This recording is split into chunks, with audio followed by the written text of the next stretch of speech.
Good morning, it's Wednesday the 18th of March. I'm Maret Gwyn and you're watching Europe Today, your daily dose of European news and analysis live here from Brussels.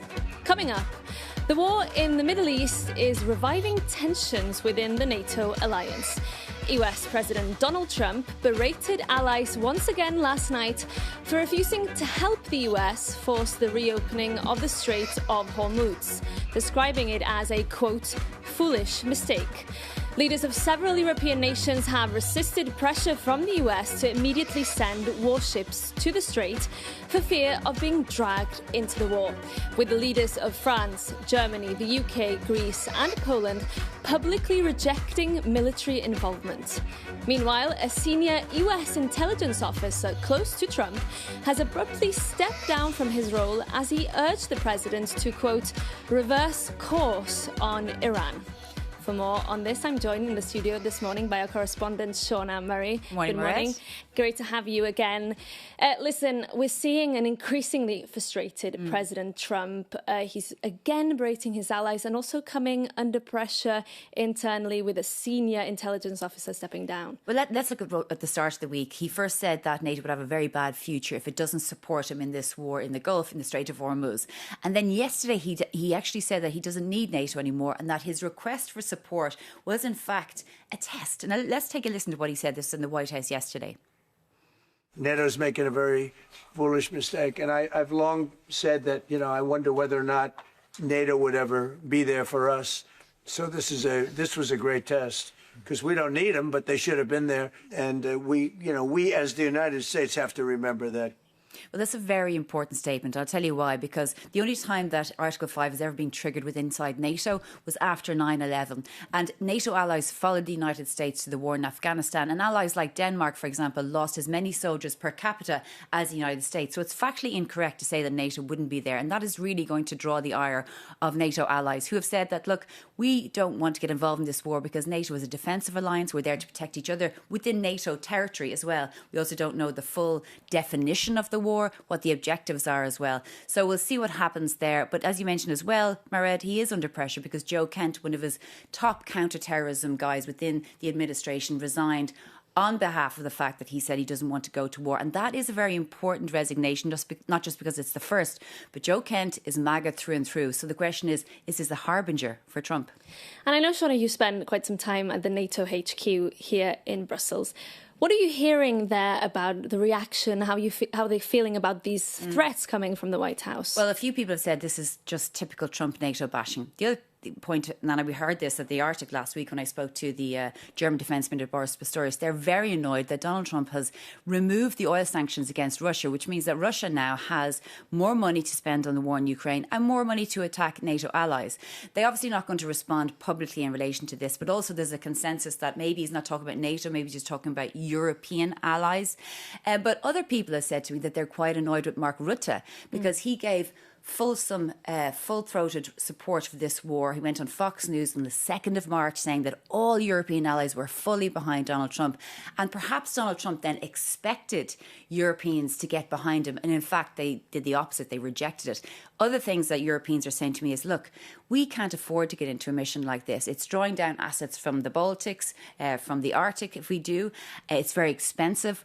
What can we do? In fact, let's be realistic. And at the time when Donald Trump was calling for this support from the US, he wasn't sending any US Marines, and now he is. So the Europeans are kind of standing back saying there's not much we can do. And very, very briefly, Shauna, this will come up when EU leaders gather here in Brussels tomorrow. That's right. Big European Council meeting tomorrow. Wasn't expected to be on the table, but the main part of this discussion will also be the economic impact, the price of oil and so on of this war in Europe. OK, and we will, of course, be following those discussions here in Brussels tomorrow.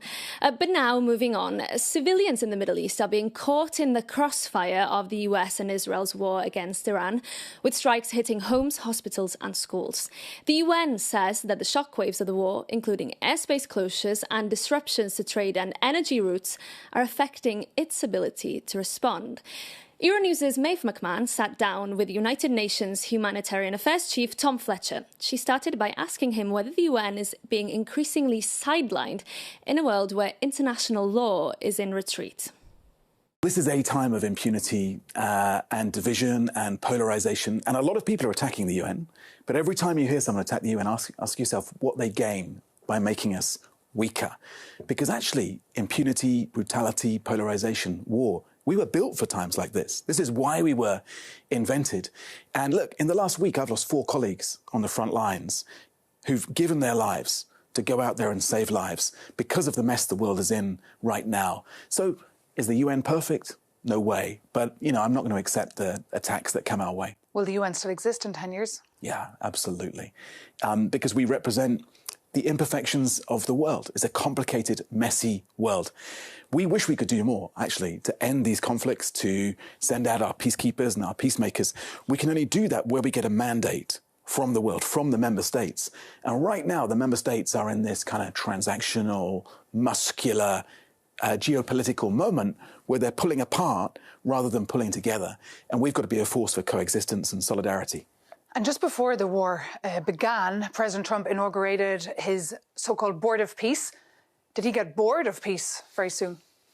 Well, I mean, we look forward to hearing more from the Board of Peace about how they're ending a number of conflicts, apparently, around the world right now. I'm dealing with the consequences of so many of those conflicts, whether it's in Sudan or South Sudan or the DRC or Gaza, or I say Lebanon, at this moment.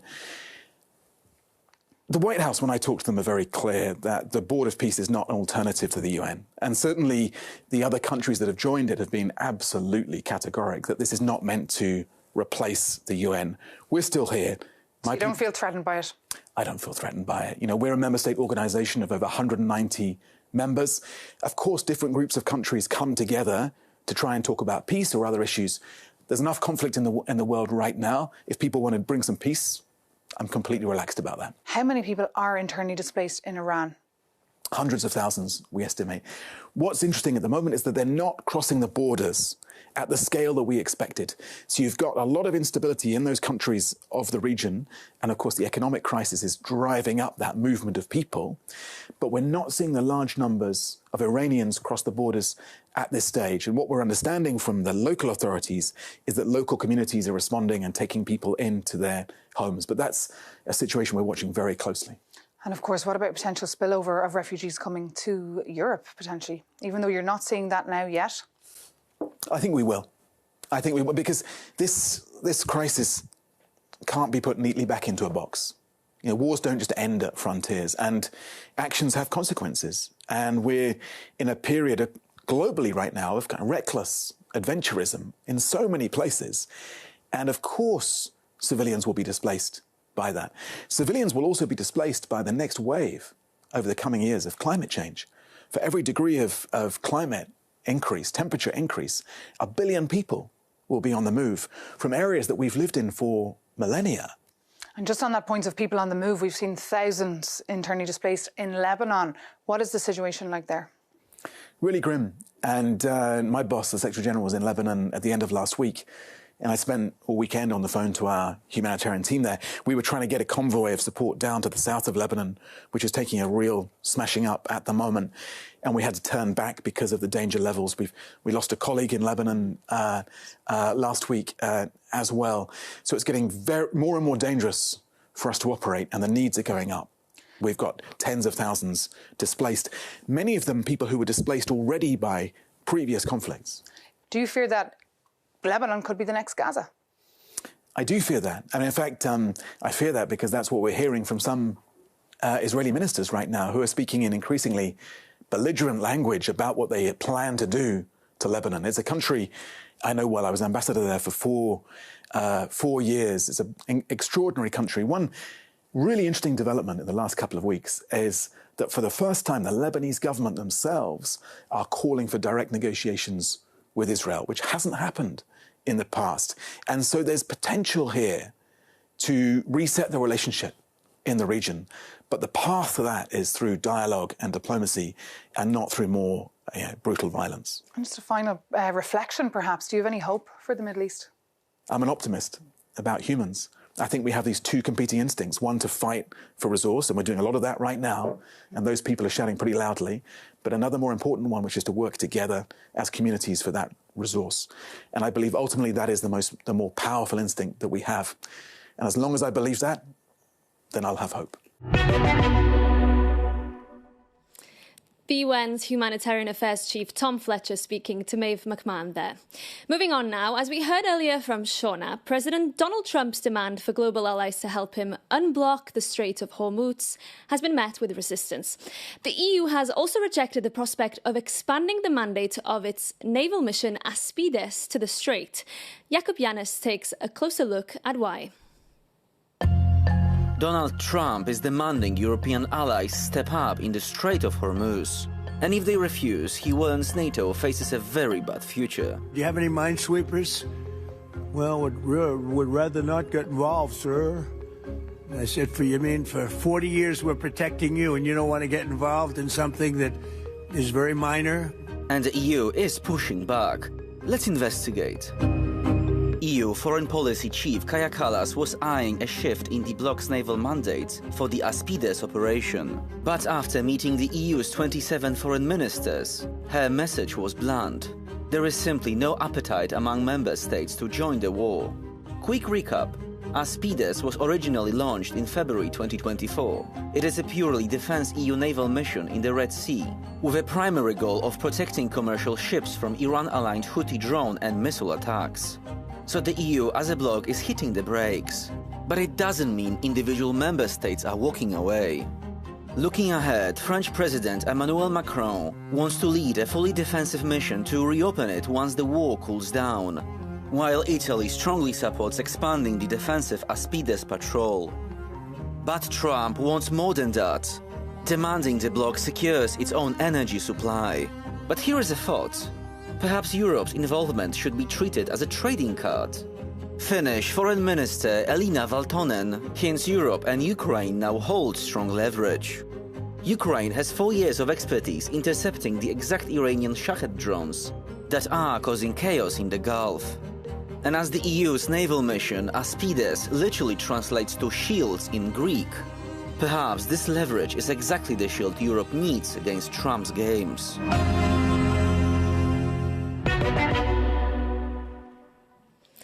Moving on now, a dispute between Hungary and Ukraine over disruption to the flow of Russian oil via the Druzhba pipeline continues. The pipeline was damaged in Ukraine in late January in what Kyiv said was a Russian drone attack. Hungarian Prime Minister Viktor Orban has blamed Ukraine, saying he will block the approval of a €90 billion loan to the war-torn country until the pipeline is repaired and Russian crude is flowing again. EU leaders will attempt to convince Orban to drop his veto when they gather for a summit here in Brussels tomorrow. Now, for the latest on this very fast-moving story, I must say I'm joined by our Ukraine correspondent, Sasha Vakulina. Good morning, Sasha. So we're now hearing the Commission here in Brussels saying that Kyiv has accepted its request to send European inspectors to examine the damage on this pipeline. How soon can we expect this to happen? I think we should expect it as soon as possible. This is clearly something that Brussels and Ukraine would want to see, given that the timeline of unblocking that loan is rather urgent for Kyiv. Now, according to some Euronews sources, some of the inspectors might already be on the ground in Ukraine. I have to say this is the information that the office of Zelensky has not confirmed when asked about it. But in a joint statement, the president of the European Council and the President of the European Commission said the EU has offered Ukraine technical support and funding. This is key here, Merit.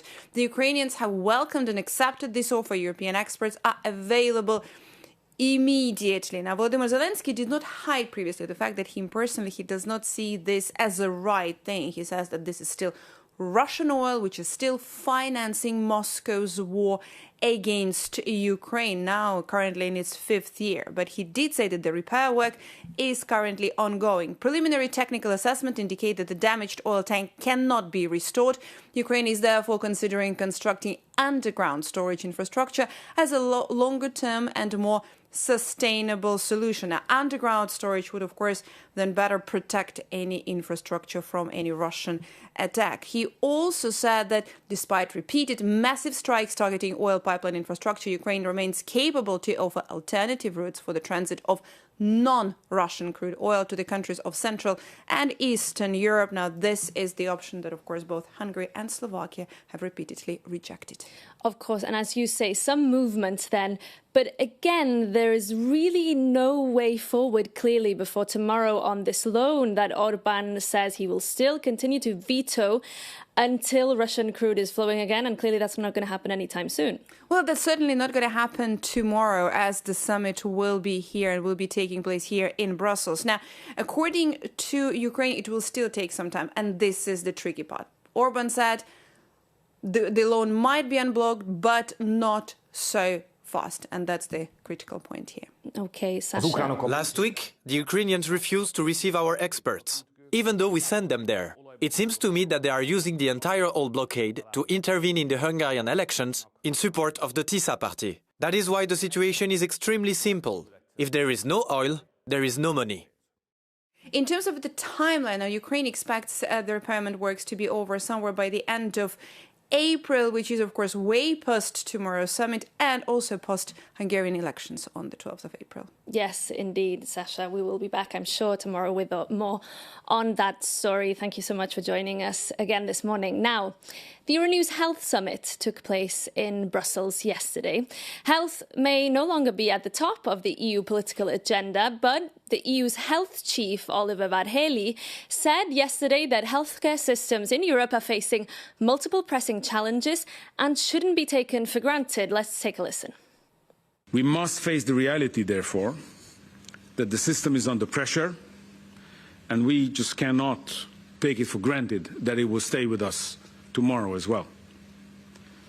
Our population is aging and facing continuously growing burden of chronic diseases. There are less and less people financing our healthcare system, while we need to provide for more and more patients. Moreover, our healthcare system is facing a competitiveness challenge, both in the field of innovation capacities and safe supply of medicines and medical devices. Also at the Health Summit, members of the European Parliament, Tilly Metz of the Greens and Sten Boss of the Liberal Renew Europe group had a heated live discussion over who should pay for health and pharma research in Europe. Should it be the patients, the taxpayers or the pharma companies? Let's listen to what the MEPs had to say. There's a lot of public funding indeed going in research, but there's also the patient that is paying.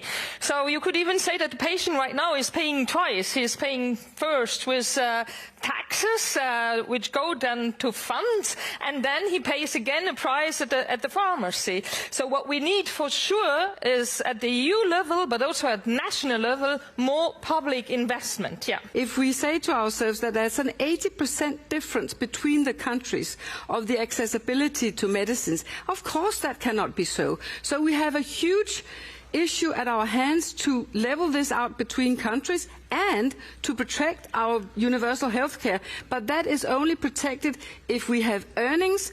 Earnings makes taxes. Taxes makes the money to actually finance health care. And you can catch more of that debate on the latest episode of The Ring, Euronews' weekly debate show. But that brings this edition of Europe Today to an end. Thank you for tuning in. We'll be back tomorrow morning. We'll also have a special live broadcast for you tomorrow evening at 7 p.m. Brussels time as the EU's 27 leaders gather here for a summit with that 90 billion loan for Ukraine hanging in the balance. Make sure you don't miss it. Thanks again for watching Europe Today here on Euronews, and see you soon.